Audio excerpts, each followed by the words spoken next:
Welcome her with a book.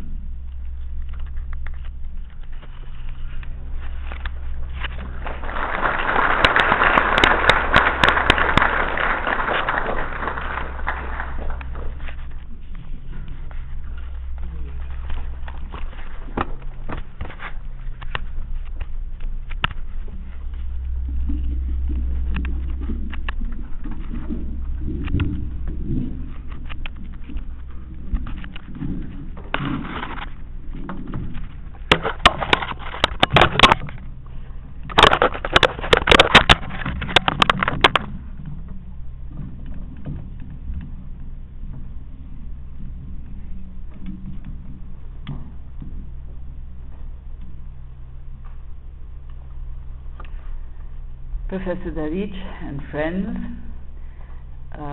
thank you very much indeed for, first of all, the invitation to come here and speak, which I was delighted to get and a little surprised, and also for your very generous introductory remarks. I guess I was too far away, otherwise you would have noticed that I was blushing right through. I was a little surprised at the invitation because one, in the popular imagination, as it were, in which I participate, this institute is often seen as an institute of stargazers, looking skywards. And historians of ancient periods are, of course, earthworms. We look at solid things on the ground and we look at things under the ground. So I wondered how one makes a connection between these two very different worlds, and thought at great length about what I should speak on. I mean, there are obvious subjects like what happens when people see their world in terms of constellations and then they switch over to planets, and does it make a change to society or not, and questions of that kind. But I decided finally that I would talk about the historian in relation to historical data, how historical data has been changing over the last 200 years, especially in relation to my field, which is ancient Indian history. And secondly, also how the historian puts together this kind of data in the process of knowledge, of creating knowledge. And the intention, of course, is to argue that knowledge has to constantly change. It does change. And therefore, some of the kinds of arguments and accusations that are made about historians, that what is new in history? The facts are facts, and the facts always remain so, and history always remains the same. That is the question, that is the statement that I'm trying to challenge in suggesting that the interpretations of history don't always remain so. And I hope that I will be able to make this argument clear in the course of the lecture. I would like to review what we had inherited as interpretations of the Indian past and indicate some of the directions that had been taken in the writing of early Indian history in the last few decades. This is a long and rather complicated story because historical interpretations can change when new questions are asked of the data. These changes are not arbitrary or whimsical. New questions arise from the expansion of knowledge and from contemporary perspectives towards knowledge. Nevertheless, the answers have to draw on what the evidence tells us. The answers often challenge cherished images of the past. They also change the focus of our identities as a society, which we assume are historically unchanging and eternal, an assumption which I believe is incorrect. This makes the dialogue between the past and the present more spirited. At the time of Indian independence, we had inherited a history of the subcontinent that incorporated two substantial views, the colonial and the nationalist. Both views claim to be based on contemporary techniques of historical research. They were primarily concerned with chronology and sequential narratives about particularly ruling powers, concerns that have been seen as basic to much historical writing. In this, there were three arguments that were foundational to the colonial view of Indian history. The first of these was the division of history into three periods: Hindu, Muslim, and British, also referred to as Hindu civilization, Muslim civilization, and the British period. This was not only to give a direction to the history of the subcontinent, but was also to have a major political fallout in the 20th century in the partition of the subcontinent. The division was first formulated by James Mill in a book he published called The History of British India in 1818. These labels were taken from the religions of the ruling dynasties, first the Hindu, then the Muslim. The assumption was that the units of Indian society have always been monolithic religious communities, primarily the Hindu and the Muslim, and that these were mutually hostile. The possibility of other units was totally excluded. Religion was believed to have superseded all other authority. That this periodization continues in some cases 200 years later indicates that those who use it deny historical changes in the Indian past. The second assertion, fundamental to colonial thinking about the Indian past, was that the pre-colonial political economy conformed to the model of what was called Oriental despotism. This assumed a static society characterized by an absence of private property in land, despotic and oppressive rulers, and therefore endemic poverty. And the projection was one of 2 millennia of endemic poverty. There was no marked social and economic change at any point in history. And of course, as we all know, a static society also meant that it lacked a sense of history.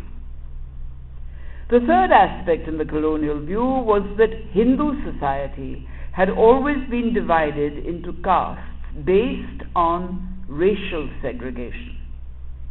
Castes remained unchanging through history, which also prevented social change.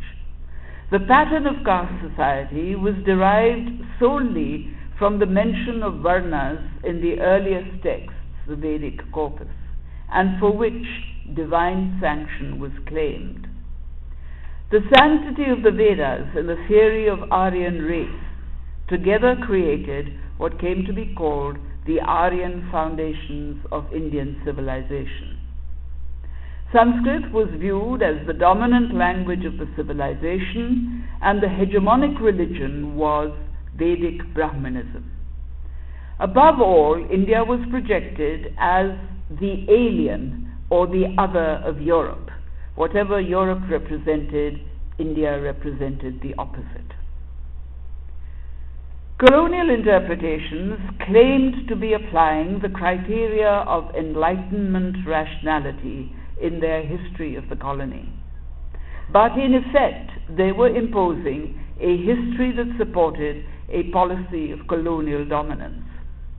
These preconceptions, together with a focus on chronology and the narrative of dynasties, governed routine history. Colonial historians writing on ancient India drew their evidence from ancient texts. And in all ancient societies all over the world, the texts that survive tend to be those of the literate elite. In India, they encapsulated the upper caste perspectives of Indian society.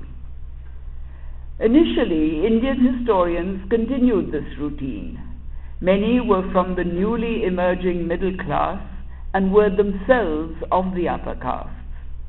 They were familiar with the texts, which were often regarded as sacred, such as the Vedas and the Purans and so on. There was, therefore, a hesitation in dispassionately analyzing and, if need be, critiquing them from a historical perspective. Yet, this was necessary to historical research. Nevertheless, there was some questioning of colonial interpretations by Indian historians influenced by nationalism. But fundamental changes were few. The colonial periodization of Hindu, Muslim, and British was continued. Some changed the nomenclature to ancient, medieval, and modern, borrowed from Europe and thought to be more secular, although the markers remained the same, namely the change in the religion of the dynasties, and therefore there was no effective change. The theory of Oriental despotism was rejected by Indian historians.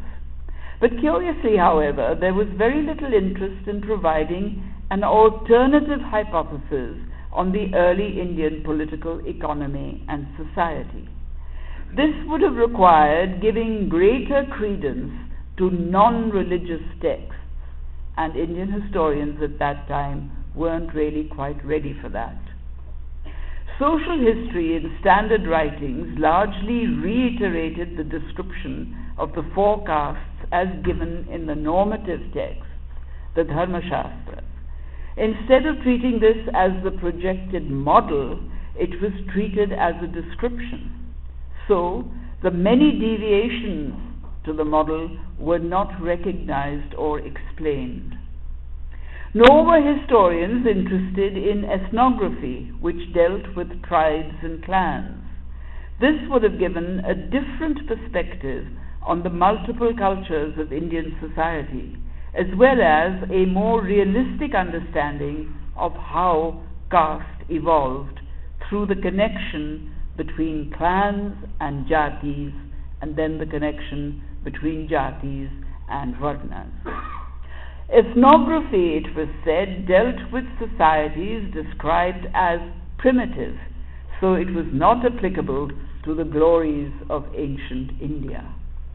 But such comparative studies can be helpful in asking questions of the texts, again, not treating it as a description, but treating it as a way of asking questions.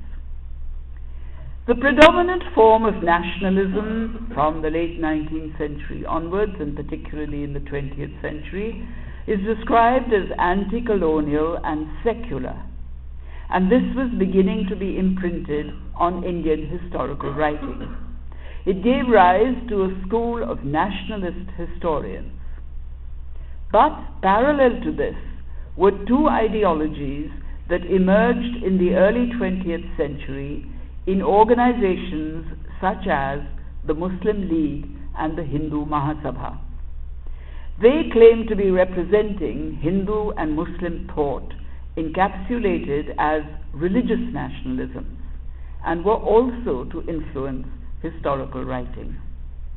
They were less interested in questioning the colonial interpretations of Indian history and were more interested in using history to legitimize their own political ideology and political mobilization. Borrowing from colonial interpretations of Indian history, they insisted that a religious identity, either Hindu or Muslim, had always been the primary and seminal identity in the past and continues to be so in the present. This played a role in the emergence of the nation states in contemporary times, even if it meant establishing two separate nations. The genesis of Pakistan and India, the division, lies very much in this kind of historical thinking. The chickens of the colonial view of Indian history had come home to roost in these ideas. The need to examine history in terms of a different set of parameters was beginning to be suggested by other writing. The prehistory of the social sciences, as it were, in India had begun in discussions around the cause of economic poverty. These were made much sharper by the famous nationalist Dadabhai Naoroji, maintaining that the colonial economy drained the wealth of India and was in fact the real source of Indian poverty, an argument that went counter to Oriental despotism and raised controversies even as late as the 1960s. Sociologists such as D.P. Mukherjee and N.K. Bose used their studies to defrost the notion of a supposedly frozen, unchanging pattern of caste. Studies of the ground reality of caste society gradually underlined what differentiated it from the theory. From another perspective, B.R. Ambedkar's writings on the history of the Shudras emphasized the view that caste was not just a social hierarchy to be left simply as a hierarchy. It was primarily linked to domination and subordination. But historians of the ancient period were hesitant to explore much beyond what was said in the Dharmashastras. And in these, the pattern of caste was rigid. It was repeated in texts of later periods as well, making it appear as if society never changed. Cultural nationalism in India was molded by colonial readings of Indian civilization and the Indian response to these. Few attempted to visualize the complexities of the multiple variations of pre-colonial Indian culture. If anything, the complexities were glossed over. For example, the powerful intellectual controversies of ancient times, authored by the orthodox and the heterodox alike, were treated as limited religious sectarian discourse. They tended to be presented as minor disagreements within a centrally agreed philosophy, rather than what they actually were, vigorous expressions of interrogating knowledge. In earlier times, philosophical discussions had drawn on a spectrum ranging across belief, mysticism, rational and logical reasoning, and had recorded fundamental differences and dissent. This is very clear if you compare early Buddhist philosophy with the philosophy of the Brahmanical Vedic system. They are completely diverse. These, however, were rarely explored by historians in terms of diversity of views, which needed to be explained. Nor was it thought necessary to locate ideas in their historical background.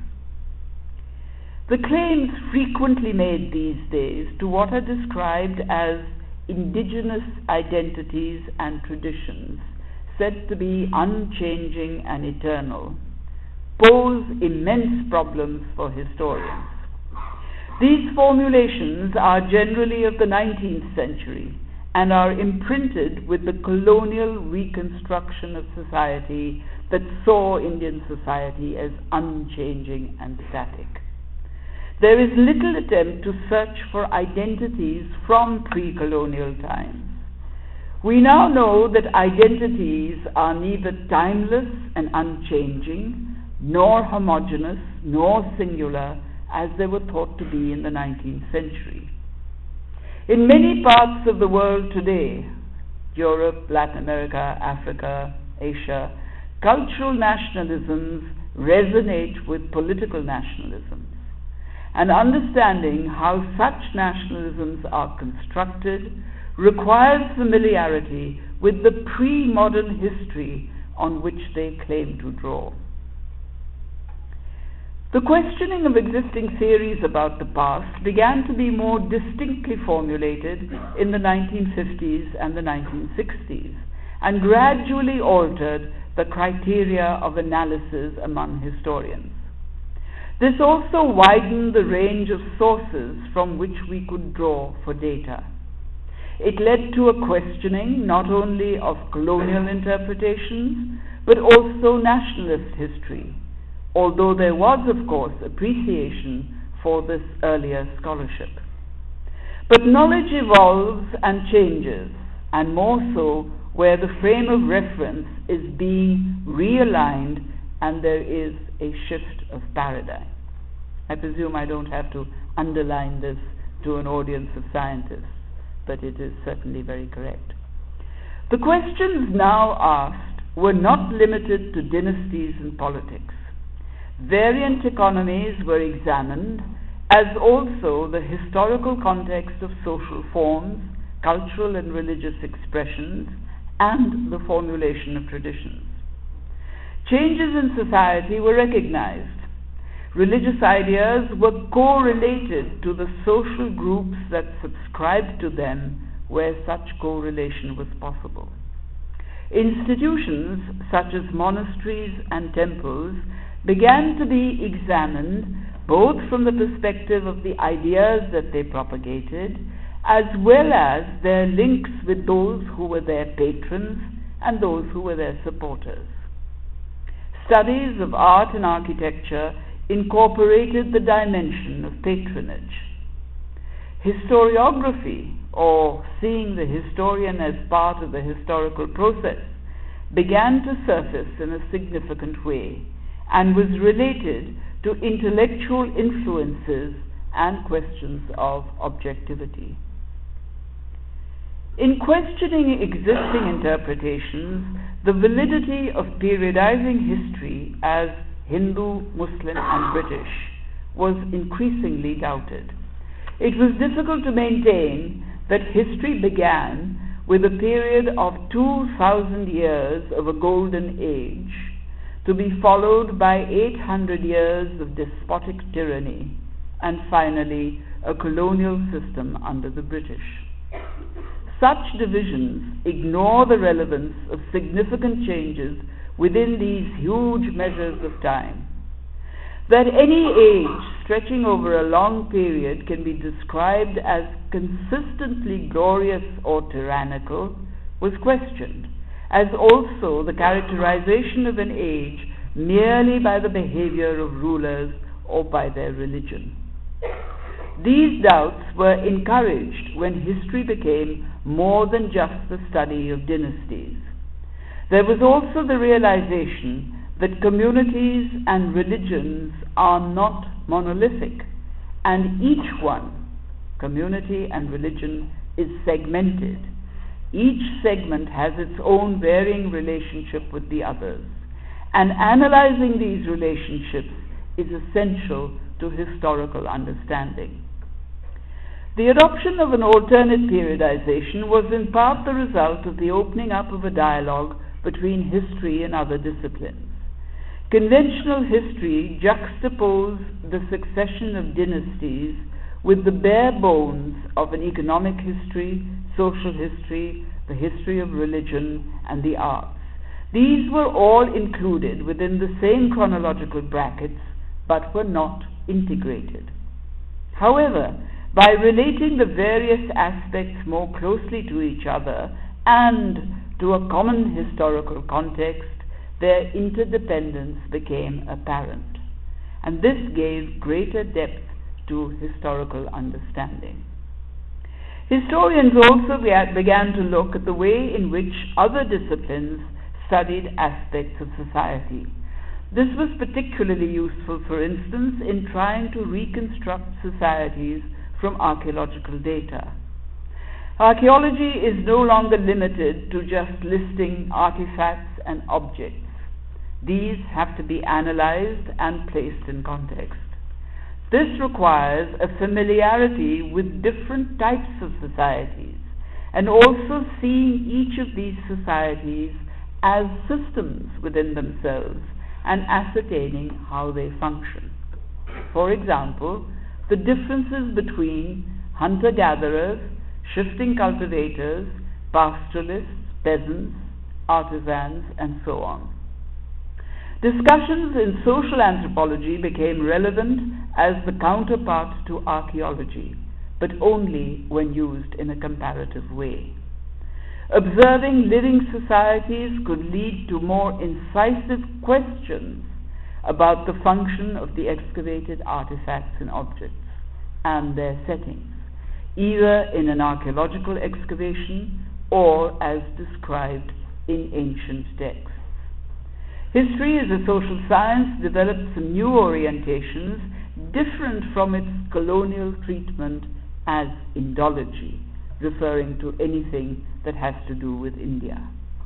There was the growing recognition that the past had to be explained, understood, reinterpreted on the basis of what historians were now referring to as a historical method. This method, and this is quite crucial to the contemporary study of history, the use of this method. This method involved a critical inquiry. The reliability of the evidence was essential, especially with the increase in the categories of data. The logic of the argument and causal analysis had primacy. This was in part a continuation from earlier research, but now it required a larger range of questions and more detailed historical explanation. It also became a much more professional discipline requiring technical training in the study of ancient history, such as the technicalities of reading excavation reports, analyzing inscriptions written in archaic scripts, the linguistic assessment of texts, statistical methods, and now even computer applications. This technical base of historical method, which has now become part of the training of historians in the better universities, is not understood by the general public even to this day. So anybody and everybody feels that they have a right to pronounce on history. History is the soft option par excellence. And if they can make their pronouncements sensational, they immediately get media publicity.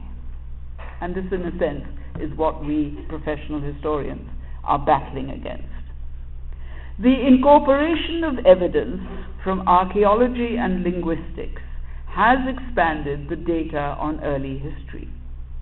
However, in the study of the northwestern subcontinent during the 3rd and 2nd millennia BC, a controversy has been raised over the identity of what has been called the Aryans. The earlier theory of an Aryan invasion is now discounted, and the scene is reconstructed differently. Mainstream historians maintain that there was contact and exchange between the settlements in the northwest of the subcontinent and adjoining areas in Afghanistan and Central Asia in the late 3rd and early 2nd millennium BC. The Indian material, both archaeological and textual, has therefore to be examined in a wider geographical context of events than just India, which means one has to know Old Iranian, the Central Asian archaeology, and data that goes further afield. After the decline of the Harappan cities in about 1700 BC, there were small-scale migrations of people speaking an Aryan language. These settled and mingled with local societies. The cultures that emerged, some of which are reflected in the Vedic corpus, had multiple sources of language, ritual, and social custom. The primary question then is that of what were the agencies through which Indo-Aryan gradually became the dominant language system in many parts of the subcontinent. That's the way in which we look at it. In the 19th century, the Aryans were seen as a race, an idea that is now discarded. Aryan is a language label and not a biological identity. The linguistic evidence is important. Indo-Aryan, the language of the Vedic corpus, is a cognate, similar to other languages also known from Iran and as far as Anatolia. These date to about the 14th century BC and are currently thought to be older in form than Indo-Aryan. Therefore, it is plausible that some people migrated into northwestern India. Their language was modified through contact with speakers of other Indian languages. The archaeological data suggests settlements of pastoralists and cultivators, and some familiarity with copper and subsequently with iron technologies. Opposed to this view is the view of those who like to think that the Aryans were indigenous to India, in which case they would also have to be taken back to be the authors of the Indus or Harappan civilization, because if they were indigenous, they would have to be taken back to the beginning. This, they claim, is the correct Indian view of the beginnings of the history of India and of the Aryan foundations of Indian civilization. This is emphatically maintained despite the fact that the systems of the two societies, that of the Harappans and that of the Rig Veda, have little or nothing in common. Such a reconstruction, apart from the obvious weakness of evidence and analysis, is more a reincarnation of colonial notions about the Indian past. There is an echoing of the famous German scholar Max Müller in his insistence on the Aryan foundations of culture and history, an insistence which incidentally is not endorsed by large numbers of texts like the Purans.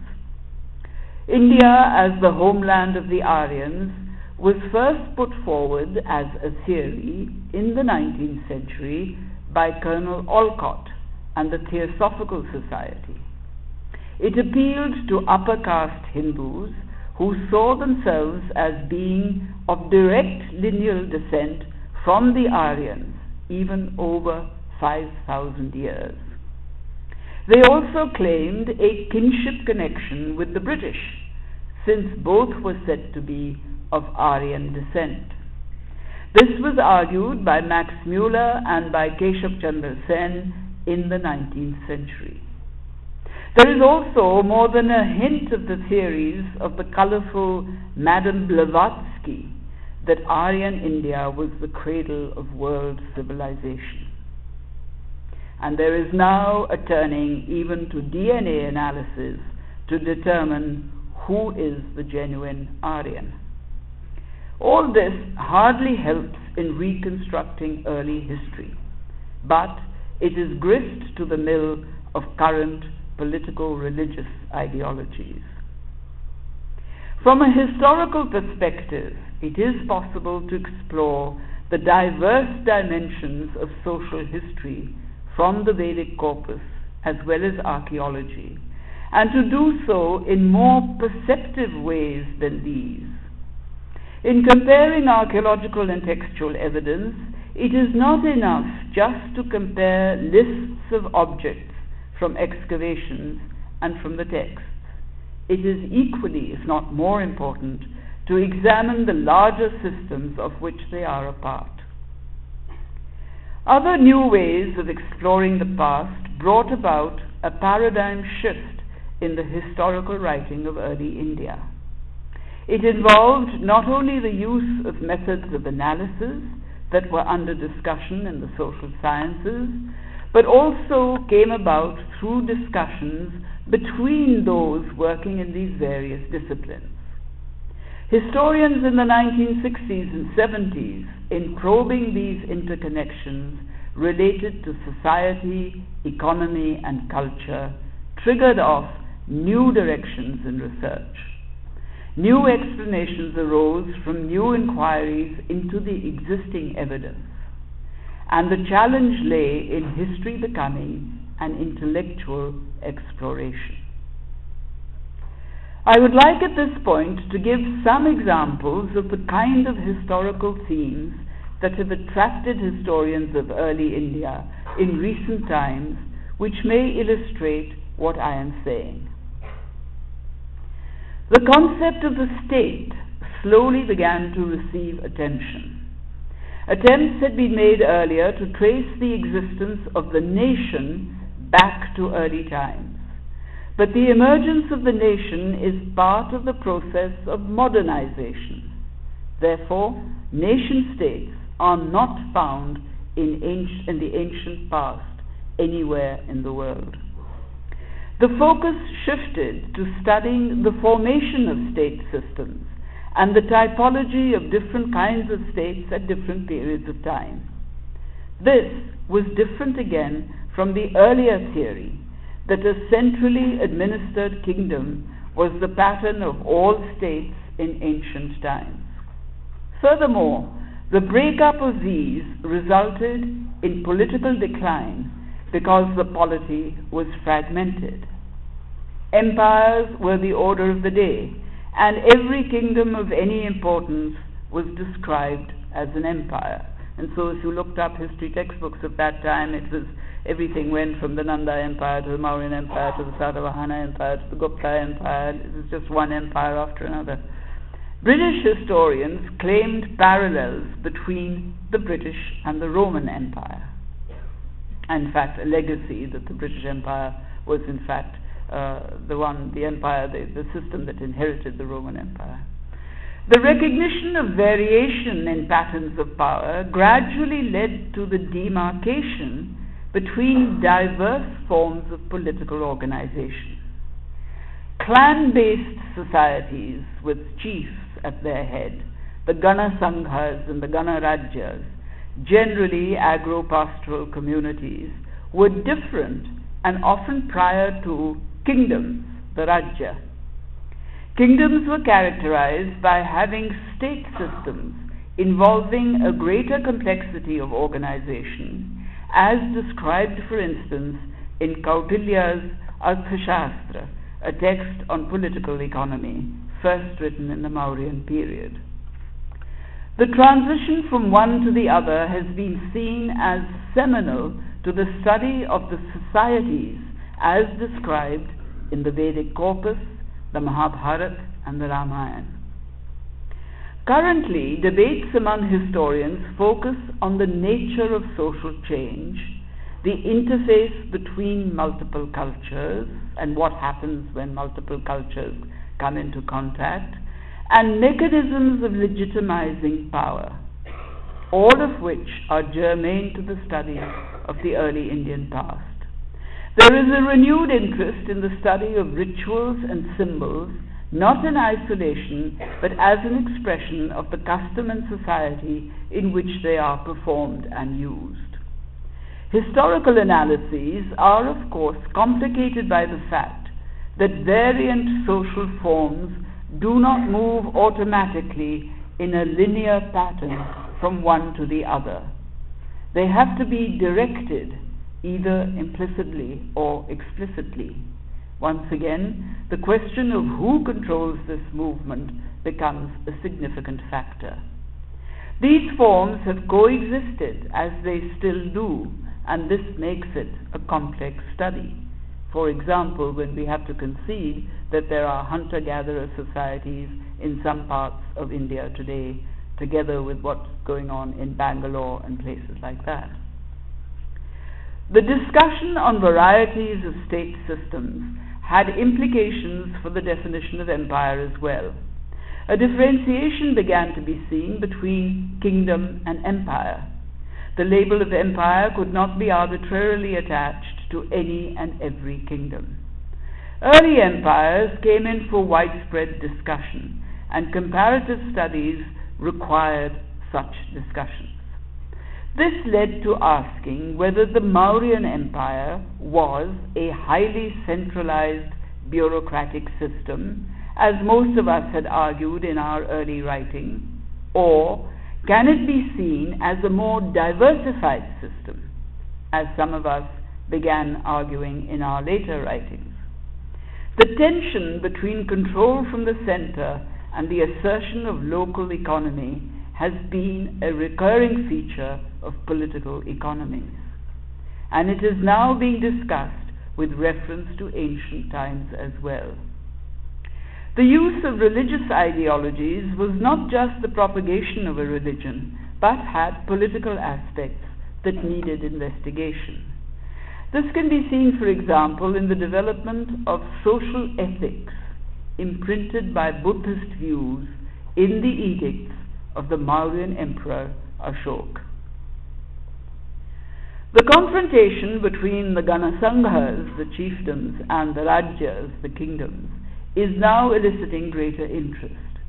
Their divergent ideologies are being recognized.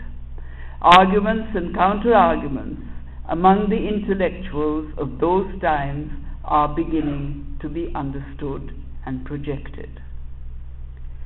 From the colonial perspective, the agrarian economy of India was primary, so comparatively less interest was shown in the many dimensions of urban cultures.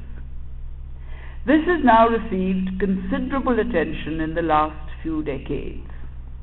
Urbanization in the Ganga plain in the 6th, 5th centuries BC, the time of Mahavir and the Buddha, was linked to the emergence of state systems. The investigation of urbanization as a process focused on the location of a town in terms of environment, resources, and demography, as well as its potential as a center for the exchange of goods and of local administration.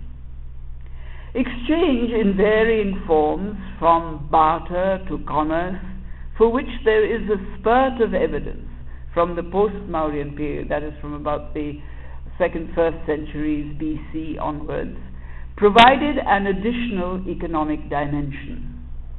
The study of coins as part of the economy introduced notions of the preliminaries of money and markets. Closeness to other parts of Asia were known through overland routes. Maritime connections have now come to the forefront, underlining new cultural and intellectual intersections. The perspective on the Indian past was earlier viewed largely from the Himalaya and the Hindu Kush mountains. This is now being extended to include the very different southern perspective from the Indian Ocean. The artifacts and coinage from the Roman trade, the maritime Roman trade of the 1st century AD, and the documents from the Jewish Geniza records from Egypt of the 10th century AD have changed the focus on Indian Ocean networks. Elsewhere, the enhanced archaeology in the oases of Central Asia by Russian and French archaeologists is introducing fresh perspectives in our understanding of our Central Asian connections through the Kushans and the Turks, both seminal to the history of northern India. Potentialities of bilingualism in some regions, the speaking of Prakrit and Greek, for example, in the northwest, or the interface between Sanskrit and Tamil in the south, suggest a re-examining of the cross-currents in many cultures, since cultures are now seen to be very porous. Increasing evidence of maritime connections has also raised questions linked to complex commercial arrangements, letters of credit, documents of different kinds, contracts, and so on. In the period prior to the coming of the Europeans to Asia, that is prior to the 14th, 15th centuries, the commercial orbit ran connectedly from Tunis to Canton. The consequent exchange of ideas in medicine, astronomy, mathematics, and religion, not to mention the basic exchange of goods, contradicts the notion of discrete, self-sufficient civilizations. This has also led to half-serious comments on globalization before globalization.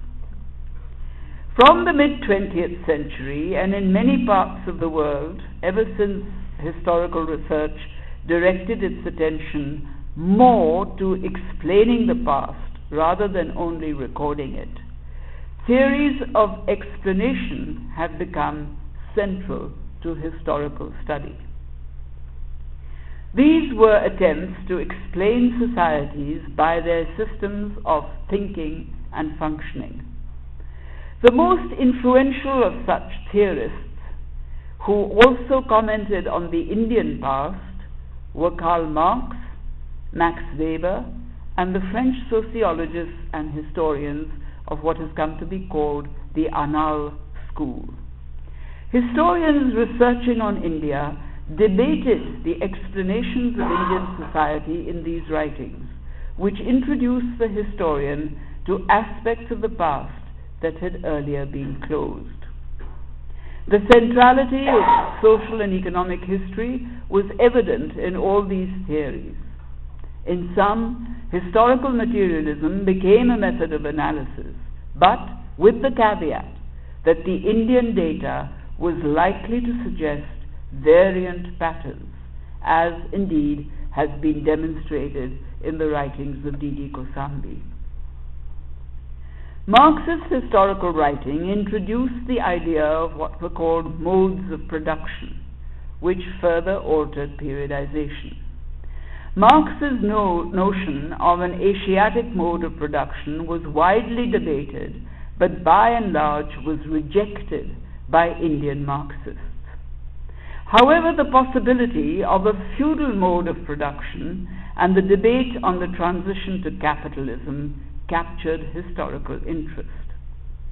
But significantly, both the claim that the feudal mode could be applied to India and the critiquing of this claim was initiated by Marxist historians. This debate on feudalism was extended, and when joined by large numbers of others, Marxists and non-Marxists alike, became even more vigorous.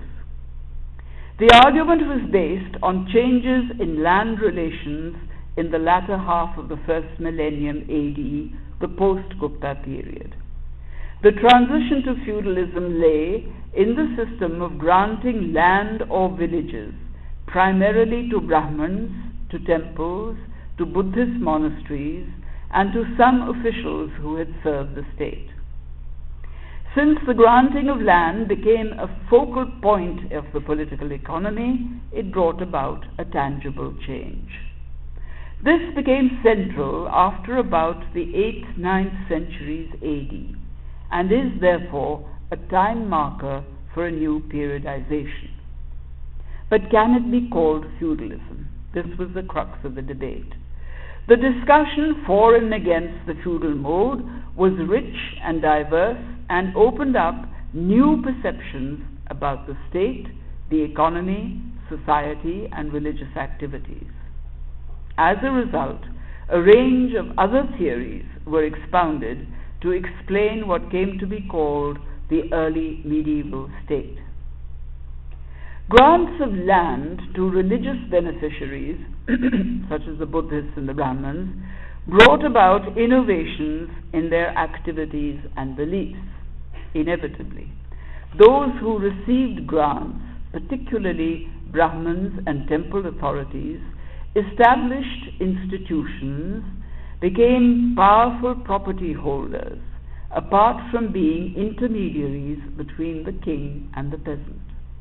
As such, their intervention in society was not limited to religious belief and ritual alone, but extended to changes in the political, economic, and social spheres. Historians, therefore, are today sifting different aspects covered by the all-inclusive label of religion, and are attempting to unravel the function of these diverse aspects in society. This helps to clarify the links between social roles and religious beliefs. Religious establishments, quite apart from their role in fostering formal religion, were also agencies of intervention in society and politics. either as independent agents or in association with royal patronage and kings. Max Weber's notion that there was an absence of economic rationality in Indian religion has not had much support from historians.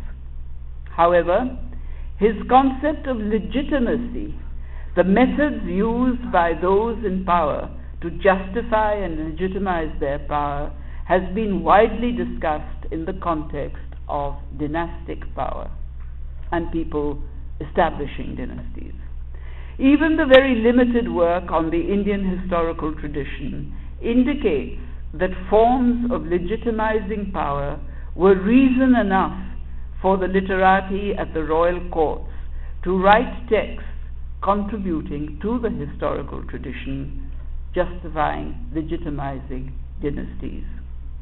These are evident in genealogies, in the formulaic sections of inscriptions known as the Prashastis, in royal biographies, the Charita literature, and in court chronicles, the Vamshavalis. The rhetoric in these texts is not just dismissed nowadays as exaggeration, but its function as rhetoric is sought to be analyzed. Rituals as a source of power, as coded, for example, in the Vedic ritual of the Ashwamedha, can illumine its political functions as well. What was earlier thought to be the immobile character of caste gave way to realizing that degrees of social mobility were not only possible but recognizable. The sociological theory of Sanskritization, that lower castes sometimes registered upward mobility, if they could, by imitating the lifestyle of upper castes, was applied to historical situations. It had limited application, but it did explain some assertions of status among those who occasionally had obscure origins but claimed to be upper caste Kshatriyas. In fact, writing the history of early medieval India is great fun, tracking down all these claims to Kshatriya status. It is more evident in some claims to Kshatriya status, since politics was an open arena. Similarly, ritual specialists of lesser kinds could end up as temple priests if their cult shrines evolved into temples and they became recipients of patronage. The process of upward social mobility was not always one of gentle osmosis.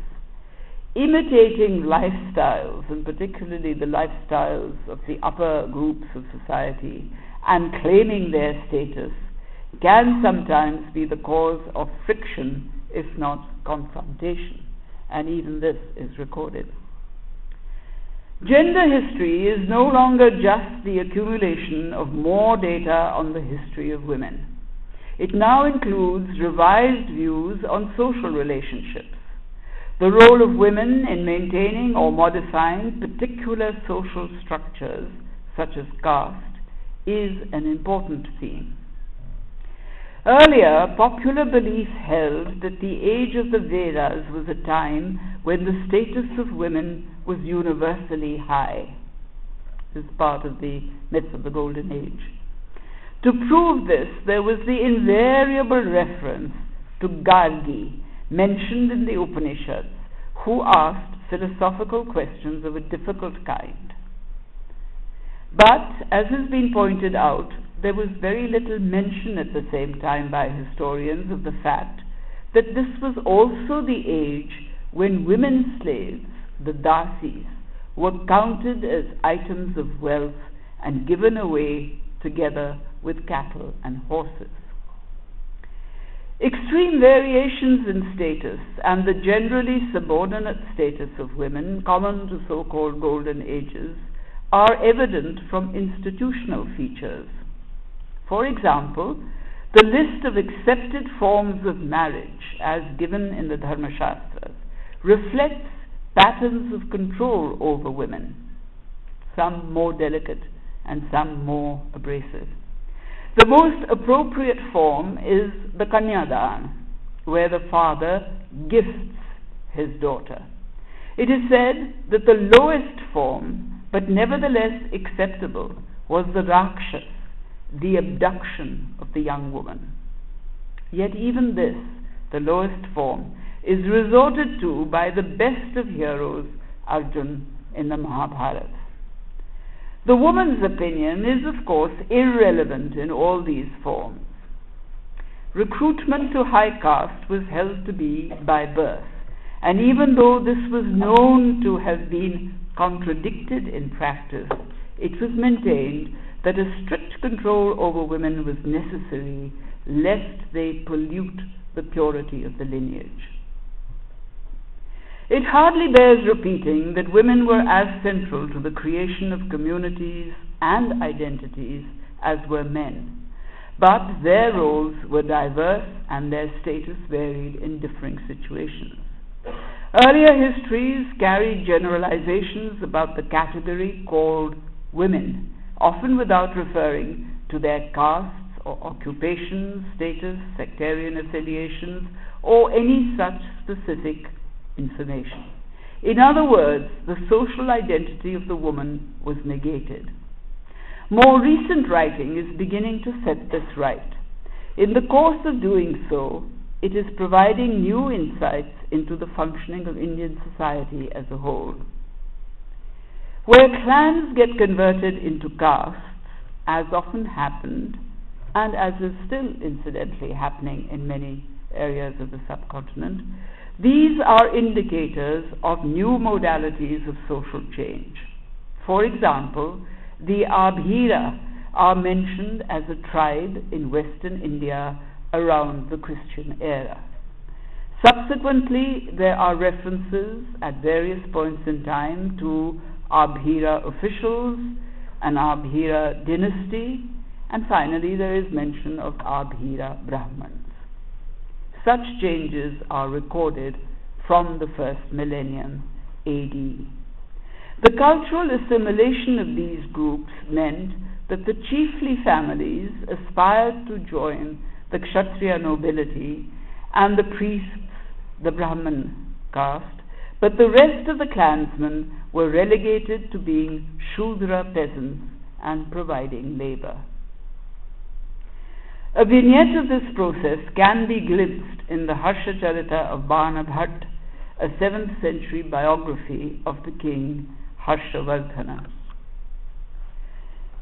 And it is also reflected, this process, in texts that come from regional histories. Regional differences have now become noticeable with the greater attention that is being given to regional history. The interest in regional history was assisted to some extent by the creation of linguistic states from the late 1950s, superseding the more arbitrary boundaries of the erstwhile provinces of British India. The newly created states came to be treated by historians as subnational territorial units, but present-day boundaries do not necessarily hold for earlier times. Remember, of course, that most of the languages that we speak today in the Indian subcontinent are of relatively recent origin, by which I mean they start off at the end of the first millennium AD and continue from that time onwards. The perspective of subcontinental history, conventionally viewed from the Ganga plain, has had to change with the evidence now coming from regional history. For example, there is more on the history of early South India and the peninsula in historical works of the subcontinent today than there was 50 years ago.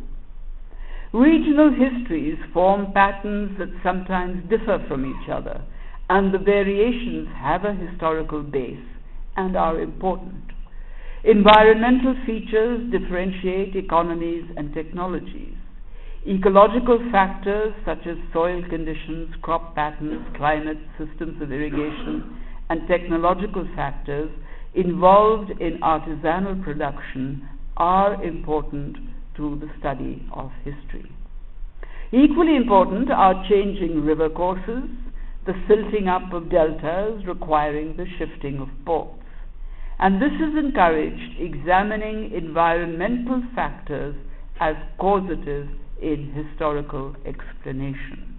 The major discussions, for example, on the decline of the Harappan cities today relate to environmental factors. It also involves examining forms of land ownership and labor, and where these are tied into connections with caste, the analysis is that much more complex. This is particularly so since the model of the four varnas was not the caste pattern in the entire subcontinent, as it was previously thought. It was argued that everywhere in India you had the Brahman, Kshatriya, Vaishya, Shudra model in practice. There is now a debate as to whether Brahmins and Velala peasants gave shape to the history of Tamil Nadu in the south, as some would argue. This was a very different history then from the Khatri traders dominating the Punjab in the north. Differences are not just diversities in regional styles. They are expressions of multiple cultural norms that cut across what are believed to be monolithic, uniform identities. This requires a reconsideration of what constituted the identities that existed in the past. To look at the early past as a historical process rather than in isolated fragments is a response to our curiosity about the past and our attempt to understand and explain it. But it also illumines our own times. This in itself is significant justification for a greater familiarity with early history. But we are often unwilling to concede this in our focused attention on the present alone. The past is not static, and I hope that in all that I've said in this past 1 hour, you might begin to agree with this statement. It is reconstructed from time to time, and its representation can change. If this happens, it can become contested.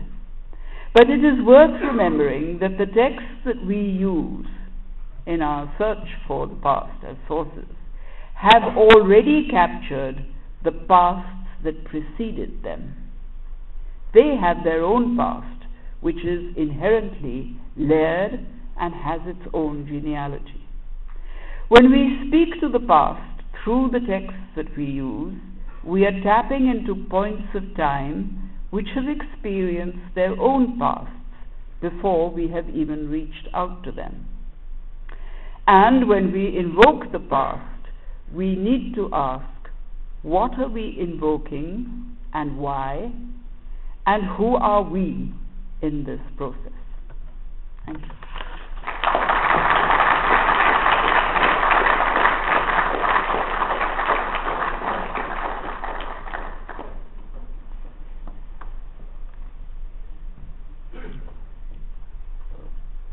Would you like to take some questions? Yes, sir. Well, she will be very happy to take some questions if there are any. So questions come and have. Shyam. You mentioned that past captures its own past. So is there not a problem of cascading effect in the sense that when in 100 years, catching past and changing in history. So the past history there must be many versions of the past, of its own past. They don't make problem very complex and many versions of it can be